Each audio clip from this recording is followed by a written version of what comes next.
taking a look at the FIFA World Cup 2026 quarterfinals from an economic and mathematical perspective. So the first thing to keep in mind is that wealth and population determine the potential of a country in anything.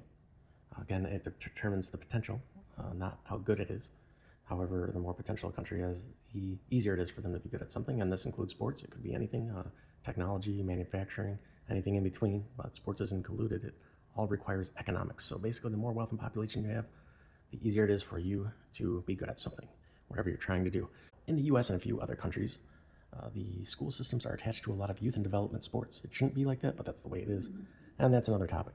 But anyway, they figured out in the early 1900s that the larger schools were usually outperforming the smaller schools. So they started classifying the schools into different divisions based on student enrollment. That way, schools of similar sizes would be playing each other in official matches. Something like this should have been done in international sports in the 1900s as well, but international sports is still living in the Stone Age. So what we're going to do is we're going to analyzing the quarterfinals here, and we're going to look at it as if all the countries were the same size. So basically, we're going to look at the efficiency of the countries in sports, how they currently are, to see if the true result actually happened. If France and Morocco were the same size, I do think France would still win. You have to keep in mind that Morocco's not even using a legitimate team. They're using a lot of European players, so they're not really a Moroccan team. It's really, FIFA is really terrible for letting stuff like this happen.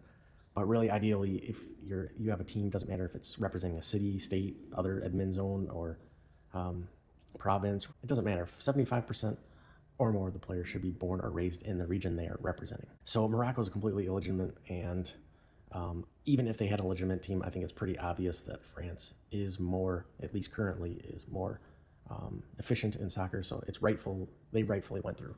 So then let's go to Spain and Belgium. This is much closer. I do think Spain is slightly more efficient currently than Belgium.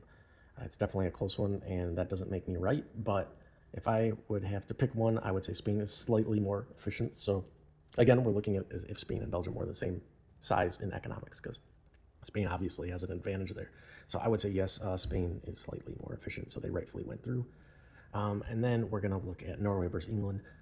Normally this would be a toss-up, but this year I think it's pretty obvious that Norway is more efficient than England, so the right country did not go through. Obviously England has much more economic power than Norway.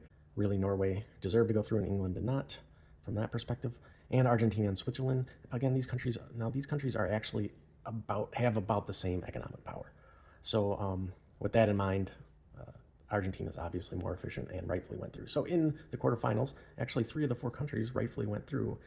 Now, it wasn't like that in the other rounds, but this time, coincidentally, got a 75% success rate. So Norway is the only one that didn't go through that deserved to go through.